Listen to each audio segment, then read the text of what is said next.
ဒီနေ့တော့ကျွန်တော်ရှီကနေပြီးတော့ dashboard starter kit ဝယ်ထားတဲ့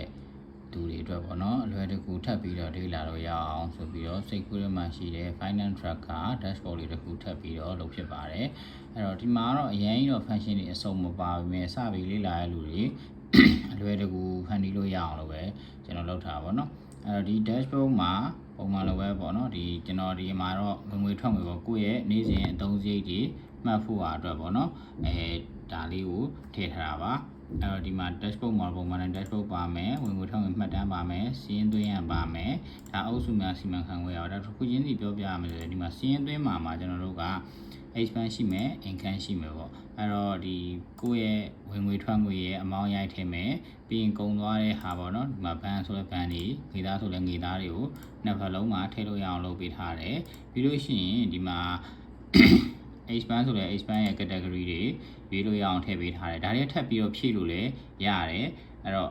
ပြီးလို့ရှိရင်ဒီမှာဒီနေ့ date နဲ့ပေါ့နော်ဒါကတော့ဒီကိုယ့်ရဲ့ transition payslip တွေကိုထည့်ခြင်းနဲ့ဆိုလည်းထည့်လို့ရတယ်ဒါကပါသုံးလိုက်တယ်ဆိုတော့မှတ်ချက်ကိုလည်းထည့်လို့ရတယ် income မှာဆိုလည်း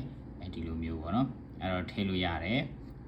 ပြီးရင်ဒီ category တွေကိုပြင်နေတာပြုကျင်တာရှိရဆိုလို့ရှိရင်ကျွန်တော်ဒီမှာလာပြီးတော့ထပ်ပြီးတော့ဖြည့်တာတွေပြင်တာတွေဖြတ်တာတွေလုပ်လို့ရတယ်ကိုယ်စိတ်ကြိုက် manual လုပ်လို့ရမှာပေါ့ဒါမျိုးလေးပေါ့ဒါကကိုအလွယ်တကူနေတိုင်းသုံးနေတဲ့စီးရင်လေးတွေကိုမှတ်နိုင်အောင်လို့ပေါ့နော် dashboard ကတော့ဒါကိုယ့်ရဲ့လာဆင်ပေးရမယ့်ဟာတွေဆိုလို့ရှိရင်ဒီမှာကိုမြင်တာအောင်မှတ်ထားလို့ရတယ်ဒီ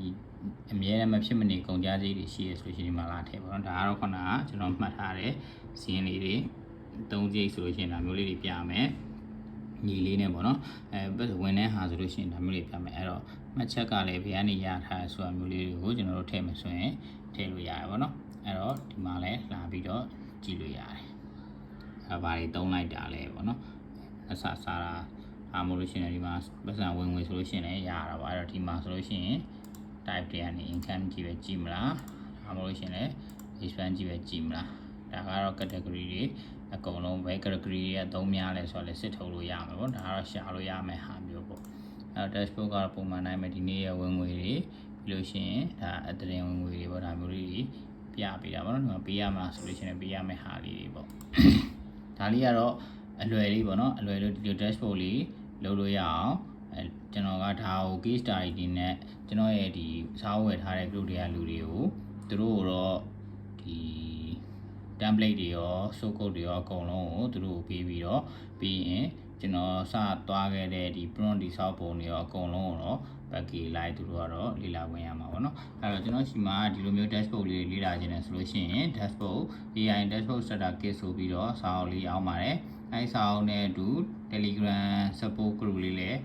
ပါတယ်ပြီးလို့ရှိရင်ဒီစာအုပ်ထဲမှာလည်း prompt package တွေနဲ့ case study 5ခုလောက်ပြင်ကိုနောက်ထပ် update တွေကိုလည်း Telegram group မှာထပ်ပြီးတော့ထည့်ပေးနေရမို့လို့စိတ်ဝင်စားတဲ့လေ့လာခြင်းနဲ့ဆိုလို့ရှိရင်တော့အားပေးလို့ရပါတယ်အားလုံးကိုကျေးဇူးတင်ပါတယ်